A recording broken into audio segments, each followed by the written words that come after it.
Allah sebagai Rabbku, Islam sebagai agamaku, dan Muhammad SAW sebagai Nabi. Maka Allah Subhanahu wa Ta'ala akan meridhoi kita kelak pada hari kiamat. Assalamualaikum warahmatullahi wabarakatuh.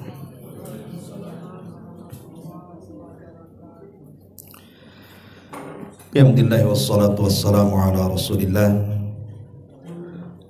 wa ala alihi wa sahbihi wa mawalah wa la hawla wa la quwwata illa billahi wa ba'du.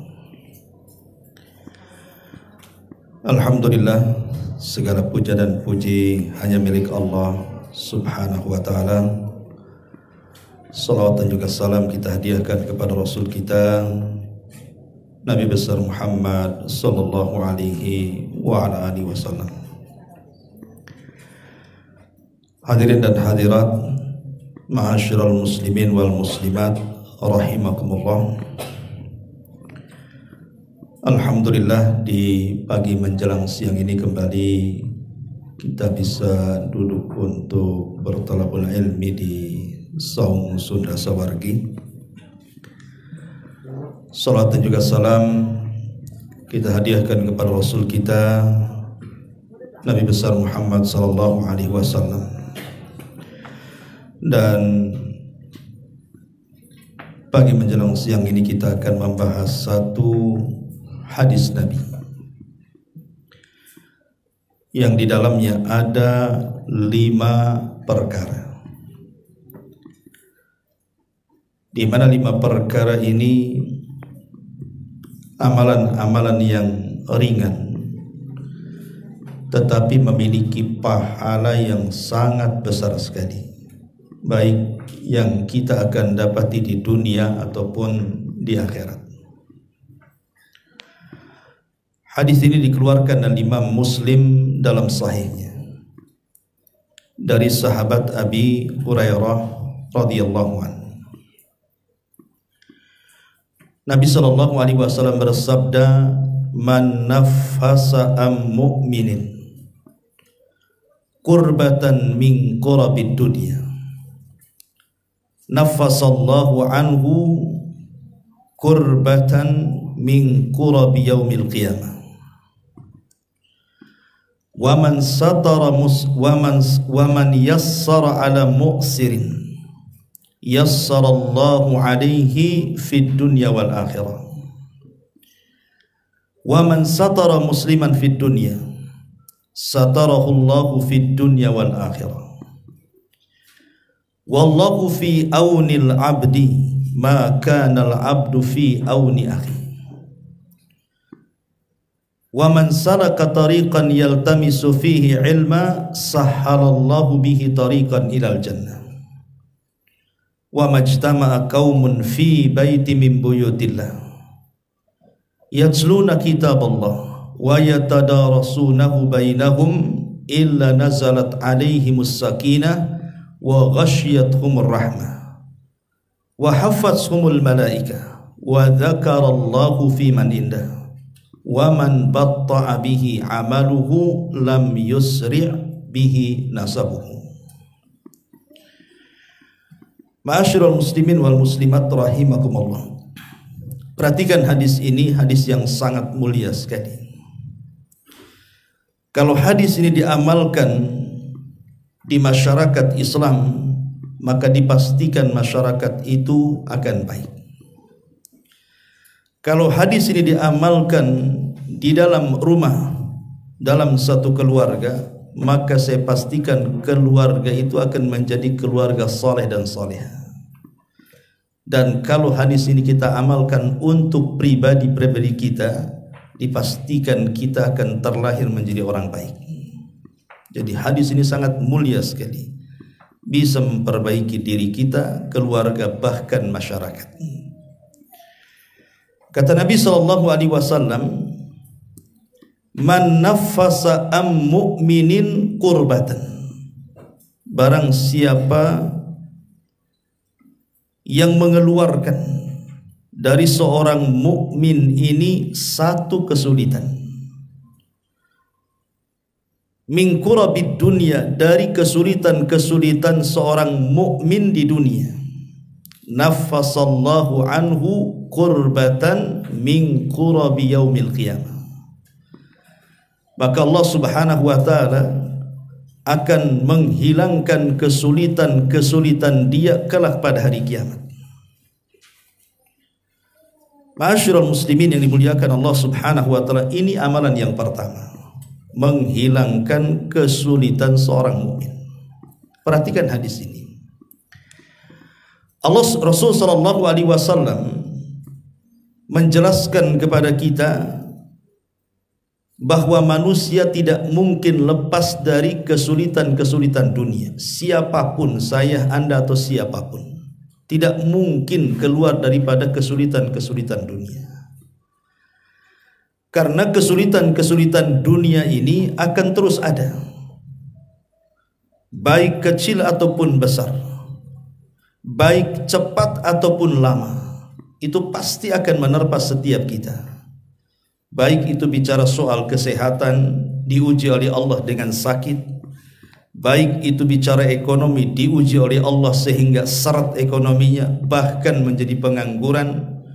Baik itu soal keluarga, diuji dengan anak-anaknya yang nakal, kurang ngajar dan yang semacamnya, atau mungkin tetangga yang mengganggu, atau di masyarakat yang penuh dengan kejahatan dan kelaliman. Itu pasti ada di sekitar kita. Itulah kesulitan-kesulitan dunia.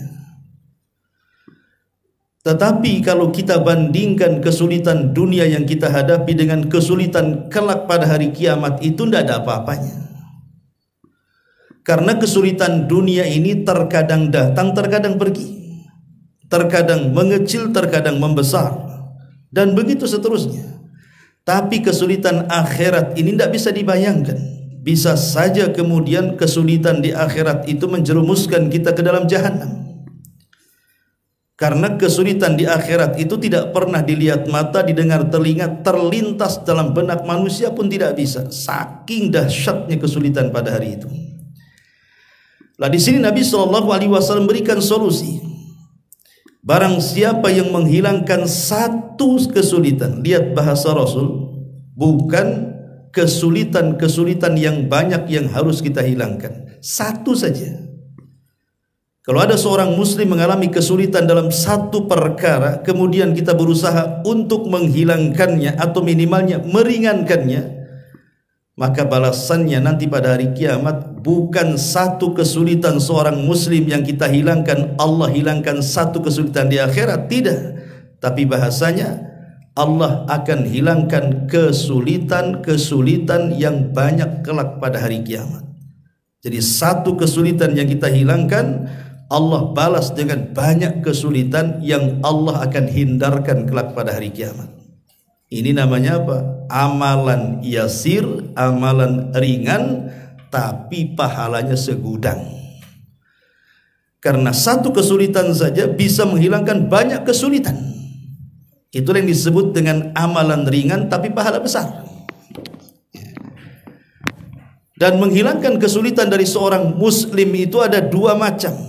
Ada yang sifatnya ma'nawiyah, ada yang sifatnya hissiyah. Yang sifatnya maknawiyah ini tidak mesti dengan materi, tetapi bisa saja menghilangkan kesulitan pada orang lain itu mungkin dengan kalimat-kalimat yang baik, dengan nasihat-nasihat yang indah. Bukankah Rasul yang mengatakan al-kalimatu at-tayyibatu sadaqatun? Ucapan yang baik ini sedekah. Umpamanya ada saudara kita ini sedang dirundung dengan sebuah masalah. Biasanya kalau ada orang yang bermasalah itu kan pengen curhat tuh biasanya, biar plong lah minimalnya. Lah kemudian kita datang menghibur dia dengan kata-kata kita, dengan motivasi-motivasi kita, dengan kalimat-kalimat yang indah, yang santun, yang bisa melembutkan hatinya. Itu saja sudah bisa menghilangkan kesulitan orang itu. Umpamanya ada orang kena musibah, entah orang yang dicintainya meninggal dunia, kita datang takziah, kemudian kita hibur dengan kata-kata kita, kemudian dia tenang dengan kata-kata kita, itu sudah menghilangkan kesulitan dia tuh. Atau mungkin ada orang sakit, kita tidak bisa memberikan materi, mungkin dana untuk berobat, beli obat ataupun ke rumah sakit. Mungkin kita bisa memberikan referensi lah kepada orang yang sakit itu. Oh, ada orang yang sakit sama dengan kamu, dia minum obat ini, herbal ini, herbal itu dan yang lainnya, dia sembuh. Akhirnya dia carilah obat-obatan yang kita isyaratkan itu. Itu saja sudah menghilangkan kesulitan orang itu.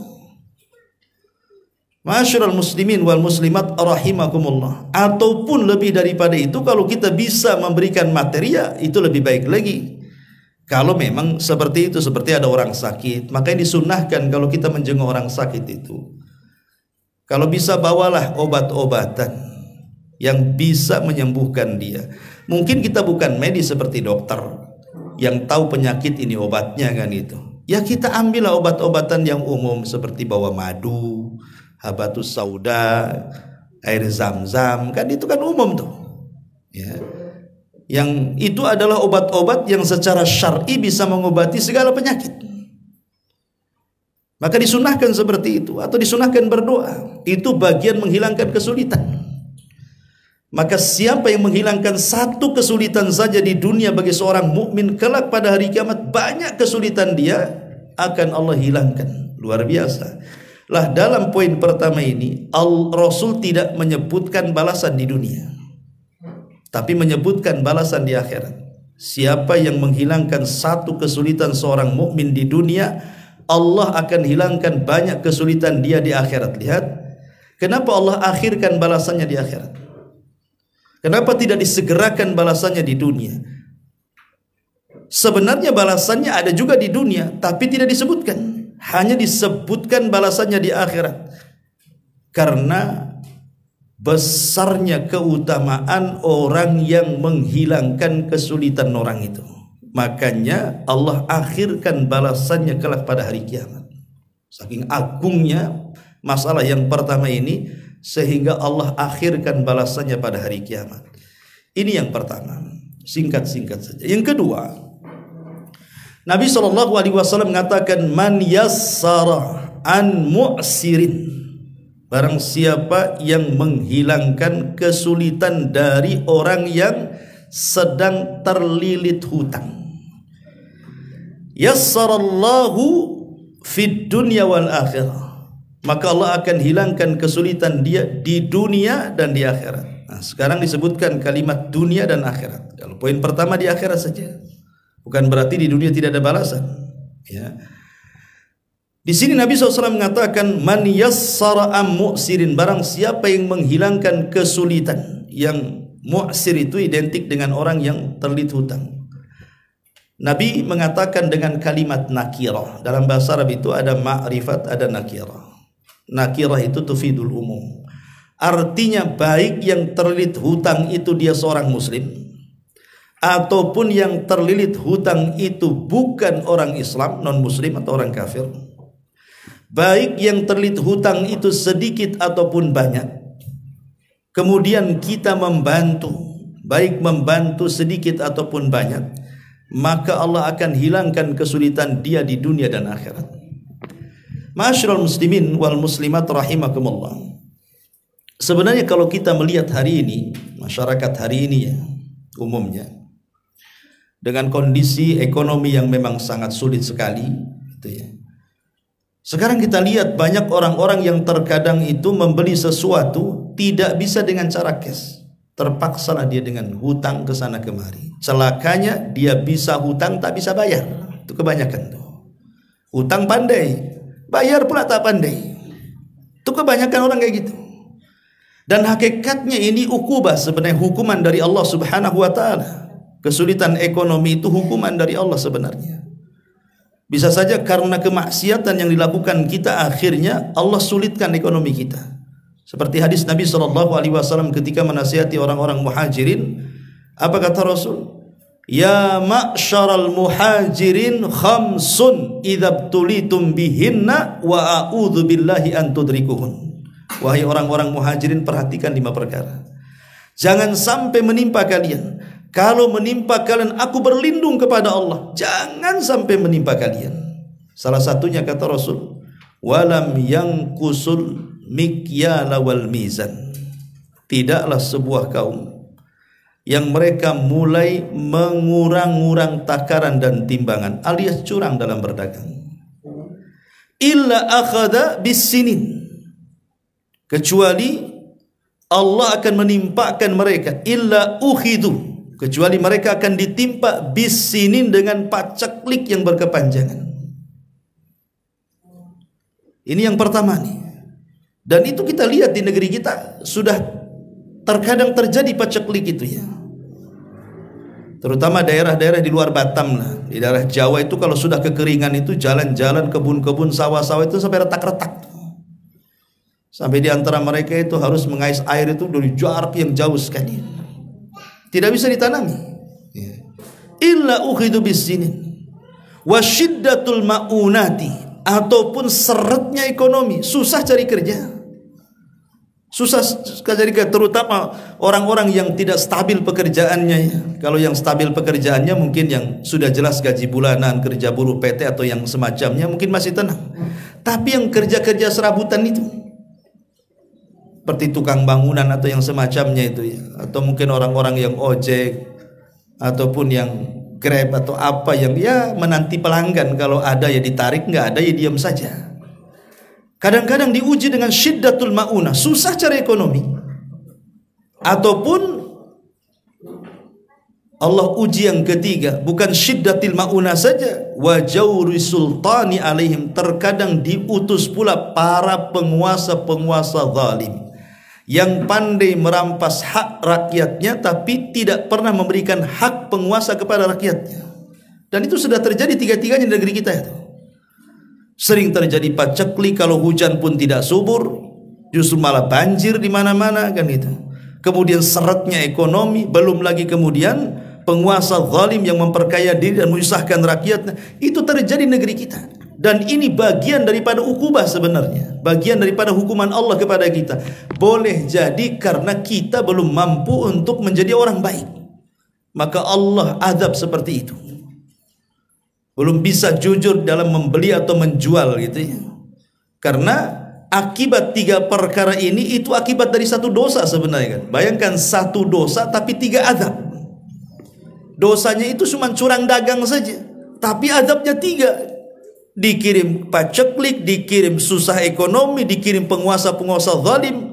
Artinya memang kalau kita melihat kondisi hari ini dengan susahnya ekonomi itu, ini bagian daripada azab. Sehingga banyak dari saudara-saudara kita itu terpaksalah akhirnya mereka menghutang sana sini. Ketika mereka menghutang sana sini, tidak mampu pula mereka membayarnya. Oke lah, itu sebab orang banyak hutang itu macam-macam ya. Tetapi kalau seandainya ada seorang muslim, anggaplah Anda memberikan hutang kepada saudara Anda. Ada orang yang berhajat, datanglah kepada kita ini, bisa nggak saya pinjam uang? Akhirnya dengan kasihan kita, ya sudahlah dikasih pula kita pinjaman. Anggap saja 1 juta, 2 juta atau 3 juta. Dengan waktu yang ditentukan, bulan depan bayar, atau 2 bulan lagi, atau 3 bulan lagi. Ketika sampai pada masanya, dia tidak bisa bayar karena kesulitan ekonomi dia. Maka Nabi SAW mengatakan, man yassara ala mu'sirin, barang siapa yang memudahkan kepada orang yang sedang terlilit hutang itu. Memudahkan kepada orang yang sedang terlilit hutang itu ada 3 macam. Yang pertama hukumnya wajib, yang kedua dan yang ketiga hukumnya sunnah. Adapun yang wajib hukumnya adalah indharul mu'sir. Indhar mu'sir itu artinya memberikan tambahan tangguhan, itu wajib hukumnya. Jadi kalau kita melihat orang yang kita hutang itu tidak sanggup untuk membayar karena sulitnya ekonomi gitu ya, kita lihat memang kita melihat dia susah bayar dengan kondisi kerjaan dia, dengan hutang yang banyak, nampaknya nggak bisa bayar dia. Kalau seperti ini, maka wajib kita hukumnya untuk menambah waktu bayaran. Ya sudahlah, kalau memang bulan ini kamu tak bisa bayar, maka kapan-kapan saja kau bisa bayar. Atau mungkin saya kasih waktu lagi 2-3 bulan lagi. Ini hukumnya wajib hukumnya. Karena Allah yang mengatakan fanadhiratun ila maisaratin, hendaklah kita memberikan tangguhan kepada orang yang kita hutangi. Ini wajib hukumnya. Kemudian yang kedua, kalau tidak bisa seperti itu, ataupun kalau ingin lagi di atas itu gitu ya, maka kita boleh mengurangi hutangnya. Hutang kamu kan 1 juta sama saya, sudahlah enggak apa-apa, kamu bayar 500 saja, yang 500-nya saya ikhlaskan. Nah, itu lebih bagus lagi. Tapi lebih bagus lagi yang terakhir, dengan cara apa? Biisqati kulli, dengan cara menggugurkan semuanya. Ya sudahlah, nampaknya kok tak bisa bayar hutang, saya ikhlas sajalah, udah ambil uang itu. Enak nih yang ketiga ini kalau ada. Ini yang ketiga ini memang mulia, tapi memang ya nggak bisa. Nggak bisa Ustadz, sekarang ini yang ngutangi tidak lebih galak dibandingkan yang dihutangi. Kadang-kadang yang berutang lebih galak kalau ditagih itu Ustadz. Kadang saya takut mau nagih katanya. Nah, bayangkan, mau nagih takut ya. Sama yang dihutangi, harusnya yang takut tuh yang dihutangi kan gitu. Karena yang namanya hutang itu membuat stres di malam hari, membuat hilang badannya di siang hari. Sembunyi di kolong ranjang dia. Tetapi hari ini justru terbalik. Kadang-kadang yang jahat itu justru yang dihutangi itu. Betapa banyak orang-orang yang kemudian menghutangi akhirnya disakiti oleh orang yang dihutangi itu. Sampai kejadian ada orang yang berhutang itu akhirnya dia membunuh orang yang menghutangi, bukan berterima kasih lagi, menyakiti lagi, naudzubillah. Lah ini namanya memudahkan orang yang kesulitan, baik dengan cara menangguhkan waktunya, baik dengan cara kemudian memotong yang dihutangi, atau menganggap lunas walaupun tak bayar. Maka kalau 3 perkara ini bisa kita lakukan, apa kata Rasul? Yassarallahu lahu fid dunya wal akhirah. Allah akan mudahkan kehidupan dia di dunia dan di akhirat. Kenapa? Kalau dia tidak bayar, Allah ganti. Jadi kalau seandainya kita ikhlaskan, ya sudahlah, separuh saja kau bayar, atau ya sudahlah, ambil saja uang itu Allah akan ganti itu. Cuman tidak terasa saja, boleh jadi dengan diganti harusnya kita sakit akhirnya sembuh. Tiba-tiba ekonomi kita kemudian melambung. Boleh jadi anak-anak yang tadinya nakal jadi soleh. Kita tidak tahu ganti Allah seperti apa. Yang jelas Allah akan ganti itu. Nggak mungkin Allah tidak ganti, karena Allah akan mudahkan kehidupan dia di dunia, lebih-lebih lagi di akhirat. Sampai ada satu kisah, sebutkan hadis yang sahih itu. Ketika Allah Subhanahu wa taala memanggil seseorang yang catatannya itu semua penuh dengan keburukan, nggak ada baiknya, catatan dia itu jelek semuanya, dihadirkan di hadapan Allah. Kemudian Allah Subhanahu wa taala katakan, hal minka minal hasanat, kau punya kebaikan enggak? Dia mengatakan, enggak punya ya Allah, enggak punya kebaikan aku, katanya. Illa, kecuali dulu memang aku pernah kaya di dunia, dan aku punya umal pekerja. Pekerja ini punya hutang kepadaku. Ketika aku melihat dia tidak sanggup bayar, maka aku pun lepaskan hutang-hutang itu. Maka Allah mengatakan, sebagaimana engkau melepaskan hutang-hutang saudaramu, maka hari ini ku lepaskan semua kesalahanmu, katanya. Nah, ini menunjukkan bahwa bagaimana Allah Subhanahu wa taala akan mudahkan di dunia ataupun di akhirat. Ini yang kedua. Yang ketiga, Nabi SAW mengatakan, man satara musliman fid dunya, man satara musliman fid dunya satarahullahu fid dunya wal akhirah. Siapa yang menutup aib seorang muslim di dunia, maka Allah akan tutup aib dia di akhirat, di dunia dan di akhirat. Di zaman sahabat, ada sahabat namanya Utsman ibn Affan radhiyallahu an. Utsman ibn Affan radhiyallahu an pernah berkuasa, dan itulah khalifatul muslimin yang paling lama kekuasaannya. Kalau Abu Bakar 2 tahun, ya kan, Umar ya sekitar 10 tahun, Utsman ini yang lama. Nah, jadi Utsman itu dilaporkan oleh bawahannya bahwa ada sekelompok manusia yang sedang bermaksiat kepada Allah, bergerombol gitu ya. Ya mungkin kalau sekarang ini ya nongkrong-nongkrong, mabuk-mabuk atau apa gitu ya. Akhirnya kemudian kata Utsman, baik kita akan lihat siapa orang-orang itu, kita tangkap, kita hukum.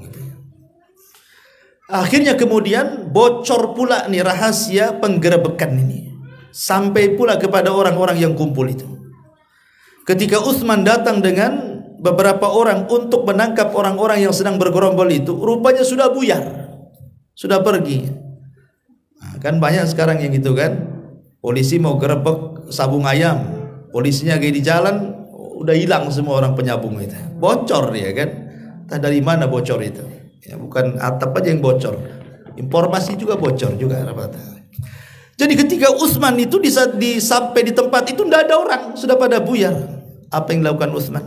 Alhamdulillah katanya, aku tidak melihat kemaksiatan orang yang bermaksiat katanya. Pulang dia keluarkan uang pribadinya, kemudian dia memerdekakan budak karena bersyukur tidak memandang maksiat orang. Apa maksudnya kaitan dengan peristiwa ini? Artinya Utsman bin Affan mengajarkan kepada kita, jangan sampai mata kita ini mencari-cari orang yang sedang bermaksiat. Lah kebalikannya, kita tidak demikian hari ini. Justru kita mencari-cari. Bahkan ada namanya koran ataupun televisi ataupun media-media atau YouTube hari ini itu memang sengaja dia membuka acara itu bongkar-bongkar aib. Cari itu di mana-mana aib artis ini, pejabat ini, pejabat itu. Memang dicari-cari, dikorek-korek tuh. Habis dapat berita, oh langsung diviralkan. Gimana ceritanya? Ini membongkar aib orang ini. Nggak boleh. Makanya saya nasihati ibu-ibu, di Batam ini kan rata-rata lain dengan di kampung. Kalau rumah itu kan rumah kebun, jadi urusan tetangga terhalang kebun. Itu kalau di desa tuh. Kalau di kota kan kopel-kopelan kan. Jadi apa yang terjadi dengan orang sebelah kadang-kadang ibu-ibu tahu tuh. Kalau laki-laki kan nggak tahu karena kerja. Yang lebih tahu urusan tetangga sebelah, kiri, kanan, depan, atas, bawah itu ya ibu-ibu tuh. Kadang-kadang dilobangi pula rumahnya, sengaja ditempel kupingnya di situ. Ada apa yang terjadi di samping rumah tuh? Maka kalau seandainya ibu tahu nih, anggaplah tetangga ini bermasalah keluarga dia, sampai marah-marah, caci maki dan lain sebagainya. Ambil kapas bu, masukkan ke lubang telinga tuh. Kalau bisa jangan dengar. Ini tidak, malah kemudian tanya kepada tetangga sebelahnya, kau dengar ribut-ribut gak sebelah tuh? Dengar. Apa sih? Nah ini kan masalah ngoreng-ngoreng nyari-nyari ya. Jadi ibu kalau seandainya ada orang-orang ribut-ribut, kemudian tetangga yang tak ribut tanya kepada ibu, saya tadi lewat ribut-ribut, ibu dengar nggak? Nggak dengar, padahal ibu paling dengar sendiri tuh. Ini enggak sengaja direkam pakai MP3. Nah ini kan masalah ya, lebih jauh lagi, itu udah kurang ajar. Jadi tidak boleh mencari-cari aurat orang lain. Di zaman Rasul itu ada seorang namanya Hazal. Hazal itu punya budak namanya Ma'iz. Ma'iz berzinah dengan budak wanita. Kemudian ketahuan sama Hazal majikannya. Akhirnya dinasehati, karena kau sudah berzinah, kau harus datang kepada Nabi. Kau bersihkan tuh dosa-dosamu. Dinasehati, terpengaruh Hazal Ma'iz ini karena tuannya menasihati. Tetapi kemudian disarankan jangan langsung pergi kepada Nabi. Ma'iz ini pertama datang kepada Abu Bakar, tapi Abu Bakar melarang, jangan kau datang kepada Nabi. Kau usah ceritakan, tobat saja kamu. Gak puas juga Ma'iz ini, datang kepada Umar. Umar pun menasihati, jangan kau datang kepada Nabi, tobat saja. Tapi karena dia merasa berdosa, karena sudah dinasihati oleh majikannya Hazal, Ma'iz ini datang kepada Rasul dan mengatakan, ya Rasulullah, inni zanaitu fatahirni. Rasul, aku sudah berzina, bersihkan aku. Kata Rasul, alah kau ini hanya peluk-peluk saja, kamu ini hanya pegang-pegang saja, pulang-pulang kau tak berzina kok. Maksud Rasul itu jangan ngaku sudah tutup aib, bertobat, itu maksudnya. Tapi karena Ma'iz ini terus-terusan ngomong seperti itu dan minta dihukum, akhirnya Rasul mengatakan kepada sahabat, cek tuh kejiwaan si Ma'iz itu, jangan-jangan dia gila pula atau dia mabuk, dia ngomong nyerocos gak jelas. Akhirnya dicek, enggak, sehat Rasul, dia enggak pemabuk, dia enggak gila katanya. Akhirnya kalau begitu ya sudah, karena dia yang minta, dan ingat pengakuan itu sekuat-kuat dalil. Kalau orang sudah ngaku tidak perlu saksi.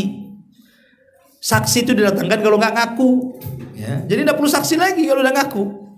Akhirnya kemudian ditegakkan hukum hudud. Kumpul sahabat, diikat si Maiz, dipendam selutut, ya nggak diikat, dipendam di tanah selutut, kemudian dilempari. Karena sakit lempar batu itu, kena batu-batu, nggak tahan Maiz ini. Padahal dia yang minta dihukum rajam. Ketika dilempari batu tak tahan, akhirnya dia berusaha keluar dari tanah. Setelah berhasil kabur dia. Dilempari para sahabat, kabur sampai gak ketemu si Maiz ini. Sahabat nyari ke sana kemari, gak ketemu, sembunyi di mana si Maiz ini. Qadarullah pula, lewatlah Abdurrahman ibn Auf. Nampak Maiz lari, ditangkap sama dia, kemudian diikat. Setelah diikat di pohon, datanglah sahabat yang nyari tadi. Sambil melempari batu, akhirnya dilempari sampai mati, terikat di pohon itu. Kabar ini sampai kepada Rasul. Rasul sedih. Dikumpulkan semua para sahabat. Kenapa kalian kejar si Maiz, katanya. Biarkan dia kabur, katanya. Boleh jadi ketika dia kabur, akhirnya dia kapok, kemudian dia tobat. Ngapain kalian cari? Kata Rasulullah. Jadi Rasul malah marah gitu ya, yang ngejar-ngejar si Maiz. Kemudian Rasul memanggil si Hazal majikannya. Ya Hazal, kenapa kau tidak tutup aib si Maiz itu? Kenapa kau sarankan pula datang kepadaku, katanya. Lihat bagaimana Nabi SAW berusaha menjauh ya dari aib manusia itu, tidak mencari-cari. Harusnya kita seperti itu. Bahkan Umar bin Khattab itu pernah mengumpulkan para sahabat banyak dan mengatakan, wahai para sahabatku, termasuk Ali di situ. Bagaimana menurut kalian kalau seorang pemimpin berjalan-jalan di malam hari, kemudian dia melihat ada orang berzina terlihat oleh kedua mata penguasa itu? Apakah perlu ditangkap dan dirajam? Atau kalau dia belum menikah perlu dicambuk dan diasingkan setahun? Memang ini Umar menceritakan dirinya sendiri tapi dengan bahasa umum. Jadi Umar itu malam-malam memang keluar, tampak ada orang berzina. Dan itu bukan suami istri. Tapi Umar berusaha untuk menutup aibnya. Tetapi dia coba meminta fatwa kepada para sahabat-sahabat yang lainnya. Kata Ali, ya Amirul Mukminin, apakah engkau ada saksi? Apakah penguasa itu ada saksi? Kata Umar, penguasa itu tidak punya saksi, hanya dia aja melihatnya. Maka kata Ali, jangan dihukum, tutup aibnya, katanya. Padahal yang melihat penguasa bisa saja namanya di penguasanya ditangkapkan itu. Kata Umar, kalau begitu dia mengatakan kadzaba aini, sadaqta wa kadzaba aini. Engkau benar dan mataku yang telah berdusta. Padahal melihat betul. Tapi dia mengatakan enggak melihat, ya. Berusaha untuk menutup aibnya. Jadi kalau ibu ini punya tetangga, anggaplah punya tetangga. Kalau malam-malam tuh habis Isya keluar tetangga ini dengan pakaian yang tidak senonoh, anggap saja mungkin auratnya terbuka, pakai rok mini itu apa gitu kan, keluar malam-malam habis Isya. Nanti pulang pagi, Bu. Ibu kalau bisa menasihati, nasihati. Tapi ibu ndak usah kemudian mencemarkan nama baik dia, tutup aib dia. Apalagi sampai menuduh nih, jangan-jangan perempuan ini nggak kerja, nggak beres ini. Masa kemudian bisa keluar dengan pakaian kayak gitu, subuh pulang pasti dia seorang pezina. Nggak boleh nuduh-nuduh seperti itu. Tutup aib dia. Karena kalau orang itu masih hidup, bisa saja di akhir hidupnya dia bertobat kemudian lebih baik daripada kita yang menuduh dia. Karena orang yang membongkar aib itu di dunia saja sudah Allah balas. Saya pernah bercerita di pengajian yang lain itu, ada seorang imam, dia masbuk. Kemudian setelah datang ke masjid rupanya sudah qomat. Yang menggantikan dia justru jemaah orang awam, karena nunggu imam lama. Akhirnya digantilah sama orang awam yang jemaah di situ. Rupanya baca surat tersilap-silap, salah-salah. Jadi imam ini membenarkan dari belakang karena dia masbuk kan. Ayat itu dibenerin, akhirnya diulang sama imam, salah lagi. Dibenerin lagi, salah lagi. Sampai berkali-kali di ayat yang sama itu dibenerin, salah lagi, salah lagi. Entah kenapa imam ini kemudian ngamuk dia. Akhirnya dia membatalkan sholatnya, sholat sendiri kemudian pulang. Diceritakan pula sama kawan-kawannya. Tentang sambil mengejek diceritakan, itu gimana itu imam tadi itu katanya. Satu ayat saya benerin kok nggak beres-beres, sambil ketawa. Disebarkan aibnya di luar. subhanallah, apa yang terjadi? Kama tadinu tudan. Sebagaimana engkau menceritakan aib orang lain, ingat Allah akan tampakkan aibmu. Sebulan setelahnya dia jadi imam. Kemudian dia baca surah Al-Fatihah. Subhanallah, Allah buat silap tuh baca Fatihahnya tuh. Dibenerin sama makmum, salah lagi. Dibenerin sama salah lagi. Padahal Fatihah itu kan seperti kacang goreng ibaratnya kan. Pasti semua orang bisa baca Fatihah. Tapi karena dia sudah menjelek-jelekan bacaan Quran orang lain, akhirnya dia tersilap dalam surah Al-Fatihah, dibenerin tak bisa-bisa, aib, malu dia dibuatnya. Bayangkan. Jadi tutup aib saudara kita. Maka kalau kita menutup aib saudara kita, Allah akan tutup aib kita di dunia dan akhirat. Ini yang ketiga. Yang keempat, Nabi mengatakan, man salaka tariqan yaltamisu fihi ilman, ya hadisnya belum selesai. Wallahu fi aunil abdi maka nal abdu fi auni akhi. Allah akan senantiasa menolong hamba-hambanya jikalau hamba itu terus menolong saudaranya. Subhanallah. Artinya pertolongan Allah itu akan bersama kita selama kita menolong saudara kita. Muamalah Allah dengan hamba itu akan senantiasa ada selama kita bermuamalah dengan baik kepada sesama hamba. Itulah kaidahnya. Kalau kita ini ingin terus baik dengan Allah, maka berbuat baiklah kepada hamba-hamba Allah yang lainnya. Kemudian yang ketiga, yang keempat, Rasul mengatakan man salaka tariqan, siapa yang berjalan di sebuah jalan. Salaka tariqan, berjalan di sebuah tariq, di sebuah jalan. Yaltamis, dia mencari-cari.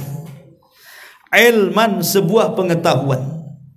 Sahhalallahu bihi tariqan ilal jannah, Allah akan mudahkan jalan dia ke surga. Kalimat iltimas, yaltamisu fihi ilman, bahasa Arab itu iltimas itu biasa digunakan untuk orang yang buta yang mencari-cari sesuatu. Kalau ada orang buta, ya, kemudian dia nyari-nyari apa gitu kan, nyari makanan ke dapur atau nyari tongkat atau nyari apa, ya, itu dalam bahasa Arab disebut iltamasa. Ya, namanya orang buta mencari-cari itu kadang ya nemu yang sedikit, nemu yang banyak, nemu yang kecil, nemu yang besar, namanya orang buta.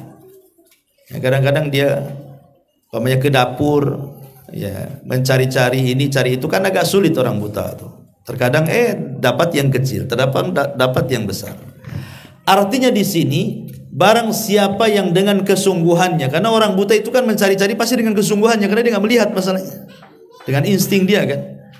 Artinya barang siapa yang berjalan di sebuah jalan, yaltamis, mencari-cari dengan kesungguhan, baik yang dicari itu sedikit ataupun banyak dari ilmu syar'i, maka Allah akan mudahkan jalan dia ke surga. Seperti ibu bapak ini kan berjalan tuh ke sini, entah ada yang jalan, nggak ada jalan kakinya, jalan kakinya dari parkiran ke sini saja. Jadi siapa yang berjalan dari rumahnya untuk mencari pengetahuan, yaltamis, memang dia sungguh-sungguh ingin mencari ilmu itu, tidak ada niat lain ya Bu ya, bukan karena ingin ketemu kawannya boring di rumah, udahlah kita hadir aja di SSSS gitu ya, atau sekalian itu kan si Anu masih punya utang sama saya, biasa hadir tuh di SS itu, nah, sudah sekalian di situ ya. Jadi bukan itu, memang datangnya itu mencari ilmu, baik dapat sedikit ataupun banyak gitu ya. Mungkin dapat sedikit, alah itu Ustaz itu bolak-balik aja di situ saya pembahasannya, ya, dapat sedikit paling di situ nasihat-nasihat, baik sedikit ataupun banyak, maka Allah akan mudahkan jalannya menuju surga. Apa maksudnya?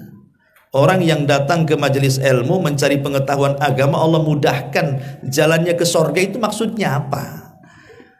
Ulama mengatakan ketika memberikan syarahan kepada kalimat ini, bahwa kenapa orang yang mencari ilmu agama itu Allah mudahkan jalannya ke surga? Karena orang yang mencari ilmu itu dapat dua hidayah. Pertama hidayah di dunia, yang kedua hidayah di akhirat. Adapun hidayah di dunia, Allah akan mudahkan dengan ilmunya, Allah berikan taufik, sehingga dengan ilmunya dia akan mudah beramal saleh. Karena tahu ilmunya kan. Kalau orang nggak tahu ilmu, cuman mau beramal. Tapi kalau tahu ilmunya, Allah mudahkan dia untuk beramal dengan ilmunya. Yang kedua, di akhirat Allah mudahkan kepada hidayah ila siratil mustaqim, kepada jalan Allah yang lurus. Artinya Allah mudahkan proses semua yang ada di peristiwa-peristiwa kelak pada hari kiamat. Allah bisa mudahkan tuh, mulai dari padang mahsyar sampai ke hisab, sampai ke timbangan, sampai akhirnya ke siratal mustaqim, sampai akhirnya menuju surga. Allah mudahkan semuanya. Karena begini, terkadang kita tidak tahu. Dari bertahun-tahun ibu bapak belajar, hadir di majelis saya, hadir di majelis ustadz ini, ustadz itu, di majelisnya sini atau di majelis di mana gitu kan. Saya yakin mungkin ibu bapak itu kan tidak mesti hadir di sini saja, mesti di luar ada pengajian-pengajian yang dikelola ustadz-ustadz yang lainnya. Kita tidak tahu di majelis mana gitu ya. Dan ilmu yang mana yang kita dapati di majelis-majelis ilmu itu yang kita amalkan, rupanya dengan itu pula kita dimasukkan ke dalam surga. Kita tidak tahu. Contoh umpamanya, ada seorang ulama namanya Abdullah ibn Mubarak, seorang ulama tabi'in, itu ulama yang luar biasa, ulama dunia. Abdullah ibn Mubarak itu ulamanya para ulama di zaman itu. Jadi muridnya bertanya kepada Abdullah ibn Mubarak, ila mata tatlubal hadis, hei imam, kok ini menghabiskan uang begitu banyak keliling dunia itu, sampai kapan kau cari hadis? Kau sudah menghabiskan biaya, kan ini orang kaya kan, jadi dia bisa keliling dunia mencari hadis Nabi, mencatat hadis Nabi. Abdullah ibn Mubarak itu, sampai kapan kau lakukan seperti ini? Apa kata Abdullah ibn Mubarak kepada muridnya?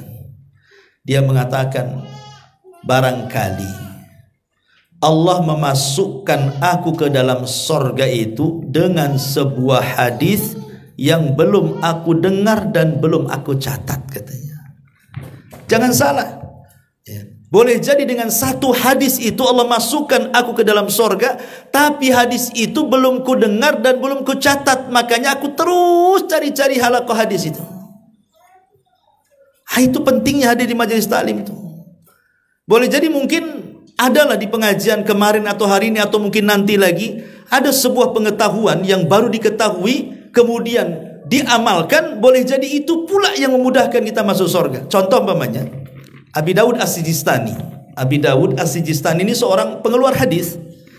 Maka kalau kita membaca hadis kan rawahu Abi Dawud, diriwayatkan Abi Dawud. Abi Dawud itu namanya Abu Dawud As-Sijistani. Satu hari dia sedang rihlah untuk talabul ilmi. Naiklah dia perahu karena harus nyebrang ya, pakai perahu di tengah sungai. Rupanya Abi Dawud itu mendengar di tepian sungai itu ada orang bersin. Maka Abi Dawud mengatakan kepada yang punya kapal ini, bisa nggak kok antar aku ke orang yang bersin itu? Kata yang punya kapal, enggak bisa, ini sudah di tengah, kalau aku balik lagi ke situ habisin bensin saja, rugilah saya, katanya. Lanjut aja lah, kita sebentar lagi mau sampai, katanya. Kata Abi Dawud, bagaimana kalau ku tambah ongkosnya 1 dinar lagi? Oh, 1 dinar besar, karena dinar itu emas, kalau diemaskan 4 gram lebih. Kata yang punya perahu, oh kalau gitu maulah saya, katanya, kalau kau tambah 1 dinar. Akhirnya dikasih 1 dinar, tolong antarkan aku ke yang bersin itu. Diantarkan ke yang bersin. Sampai di depan orang yang bersin, Abi Dawud bertanya, apakah kamu tadi bersin? Iya. Kamu baca alhamdulillah enggak? Baca. Kalau begitu, yarhamukallah. Kemudian ngomong sama sopirnya, udah itu aja, kita pergi lagi. Bayangkan, hanya menjawab yarhamukallah, bayar 1 dinar, kemudian pergi lagi. Coba seandainya ya, kita ada di jalan sini, di seberang jalan nampak ada orang bersin. Ibu bapak datangi, bersin tadi kamu pak ya? Iya. Baca alhamdulillah enggak? Bingung dia, siapa kamu, katanya. Enggak baca alhamdulillah enggak? Baca yarhamukallah, kemudian pergi. Kira-kira kata bapak yang bersin itu apa tuh? Gila orang ini. Ngapain dia datang-datang cuman ngomong gitu saja. Tetapi akhirnya Abi Dawud ini ada muridnya bermimpi, dimimpikan sama muridnya bahwa Abi Dawud telah membeli sorga dengan 1 dinar. Murid ini bermimpi itu. bahwa Abu Dawud sudah membeli sorga dengan 1 dinar, karena gara-gara 1 dinar dia mengamalkan hadis Nabi SAW, apabila seseorang bersin fahamidallah, kemudian dia memuji Allah, fashammidhu, kemudian menjawab bersinnya, dan itu hak muslim, seorang muslim. Abu Dawud sudah membeli sorga dengan 1 dinar. Terkadang 1 hadis yang kita amalkan itu pula yang menjadikan jalan kita ke sorga. Kita tidak tahu ya, dari hadis yang mana yang kita amalkan itu, dari ilmu yang mana yang kita amalkan itu, yang dengan itu Allah mudahkan masuk sorga. Makanya jangan bosan-bosan hadir di majelis taklim. Karena walaupun mungkin pembahasannya diulang-ulang itu saja, terkadang orang hadir di majelis taklim itu bukan ingin pengetahuan saja, tapi ingin dapat berkah yang ada di majelis itu. Berkah supaya dosa-dosanya dihilangkan. Karena orang yang hadir di majelis taklim itu jangan lagi yang memang bermaksud datang. Memang dia ada niat ingin datang, ingin hadir di situ. Ini dia nggak bermaksud datang. Dia hanya mencari orang. Kebetulan orang itu ada di SS sedang ngaji. Akhirnya dia datang. Sebenarnya dia nggak ingin hadir di situ karena orang yang dicari ada di situ. Akhirnya ikut duduk dia di situ. Jadi sahabat bertanya kepada Rasul, macam mana hukum orang itu? Dia nggak ada tujuan hadir ya Rasulullah, tapi dia nyari orang, akhirnya terpaksa duduk di situ. Apa kata Rasulullah? Humul qaumu la yashqa jalisuhum. Mereka adalah sebuah kaum yang tidak akan pernah teman duduknya mencelakakan dia. Artinya dia pun akan dapat keutamaan, digugurkan dosanya. Bagaimana yang memang tujuannya hadir, yang nggak ada tujuannya hadir saja? Ya, atau mungkin yang tujuannya hadir tetapi karena lelah tidur pula di situ. Dapat pahala, insya Allah dapat pahala. Ya, tapi nggak dapat pengetahuan karena tidur kan. Orang tidur nggak dapat apa-apa. Ya, kecuali maksud dari rumah datang ke pengajian untuk tidur, ya lain ceritanya. Ah susah tidur saya, kayaknya di pengajian paling enak tuh tidur tuh. Itu tujuannya tidur, ya lain lagi ya ceritanya. Tapi yang jelas bahwa hadir di majelis taklim itu luar biasa pengetahuannya, karena Allah akan mudahkan jalannya. Kemudian yang terakhir kata Rasulullah, wa majtama'a qaumun fi baitin min buyutillah yatluna kitaballah wa yatadarasunahu bainahum illa nazalat alaihimus sakinah wa ghasyiyatuhumur rahmah wa hafathumul malaikah wa dzakarallahu fi man indah. Tidaklah sebuah kaum itu berkumpul di salah satu rumah daripada rumah-rumah Allah. Hadis ini mengisyaratkan apa? Tentang keutamaan bermajlis ilmu di masjid. Tapi dalam riwayat, keutamaan ini tidak mesti thalabul ilmi di masjid, karena ada riwayat juga fi majlis, di sebuah majlis, ya kayak kita ini di majlis ya. Tetapi tentu afdoliyahnya kalau ngaji di masjid. Kalau kita afdolan ya, cerita afdolan tentu di masjid, di musola lebih baik lagi, karena bagaimanapun di situ rumah Allah. Tapi bukan berarti kemudian hadis ini tidak berlaku kepada orang yang bermajlis di luar masjid. Berlaku juga, karena ada riwayat yang lain fi majlisin, di sebuah majlis. Di situ dibacakan Quran, di situ dibacakan hadis, kemudian dipelajari Quran dan hadis di majlis itu. Apa yang terjadi? Maka dia akan banyak mendapatkan keutamaan. Pertama, ditebar rahmat di tengah-tengah mereka. Yang kedua, ditebar ketenangan di tengah-tengah mereka, zahiran wa batinan, baik zahir ataupun batin. Yang ketiga, sayap malaikat dikepak-kepakkan di atasnya sambil memintakan ampun kepada Allah akan dosa-dosa orang yang dihadir di majelis itu. Dan yang lebih hebat lagi adalah Allah akan menyebut nama kita yang hadir di sini atau di tempat lain di majelis-majelis ilmu di hadapan malaikat yang ada di langit sana. Nama kita akan disebut-sebut di hadapan Jibril, Mikail, Israfil dan seluruh malaikat yang ada di langit oleh Allah, kemudian dipuji-puji nama kita. Luar biasa. Hanya hadir di sini di langit dipuji-puji nama kita. Jadi dari sini juga tentang keistimewaan orang yang hadir di majelis taklim juga. Allah akan berikan 4 keutamaan yang luar biasa. Itulah amalan ringan tapi pahalanya besar. Cukup duduk di majelis taklim tetapi memiliki 4 amalan tadi. Dan Allah tutup hadisnya, wa man batta'a bihi amaluhu lam yusri' bihi nasabu. bahwa yang lambat amalnya tidak bisa dikejar nasabnya. Hari ini kita lihat di medsos polemik soal nasab Ba'alwi itu, wah rame di medsos itu. Ya ada yang mengingkari, ada yang kemudian menetapkan. Masing-masing punya hujah, masing-masing saling menghujat. Sebenarnya kita gampang. Kita sebagai ahli sunnah wal jamaah, kita tidak akan masuk soal Anda ini keturunan Nabi atau bukan, mengalir pada diri Anda darah Nabi atau bukan, kita tidak peduli. Karena kita hanya mengamalkan hadis, siapa yang lambat amalnya maka tidak mungkin dikejar nasabnya. Mulia itu bukan karena nasab, mulia itu karena ilmu. Makanya sebelumnya diceritakan tentang keutamaan ilmu, baru setelah itu bicara nasab.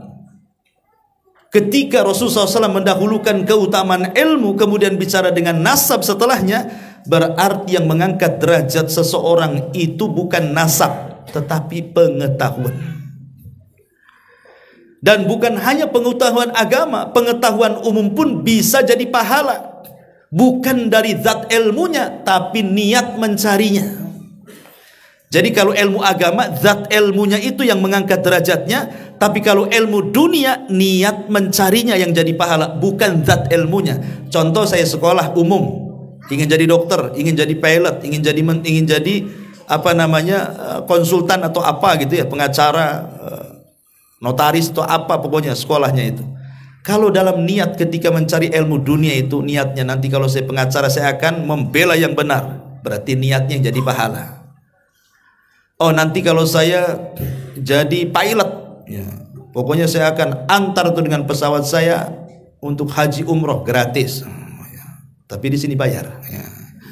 Jadi umpamanya lah, niat-niat mencari ilmu dunia ini kalau niatnya baik dapat pahala, tapi kalau niatnya tidak baik tidak dapat pahala ya, dunia saja didapati kan.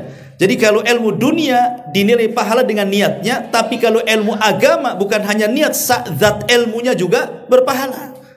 Karena itu tujuan dunia akhirat gitu ya, kalau ilmu akhirat tuh.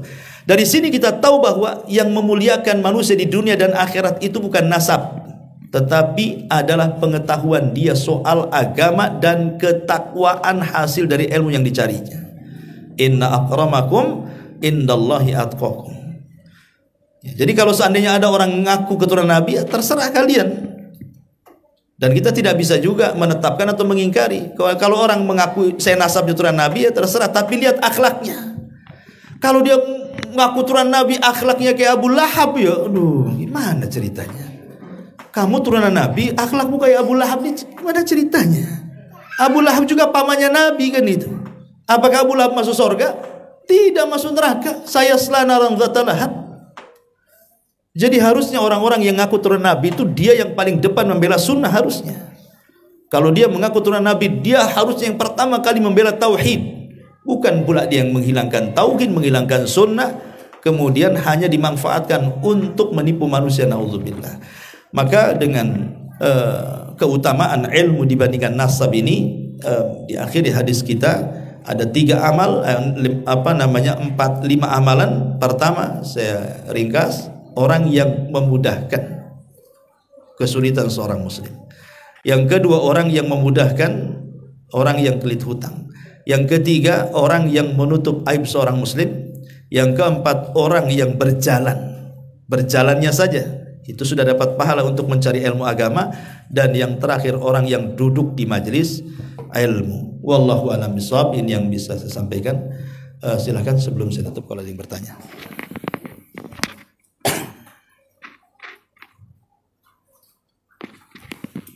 Nggak ada. Alhamdulillah. Subhanallah.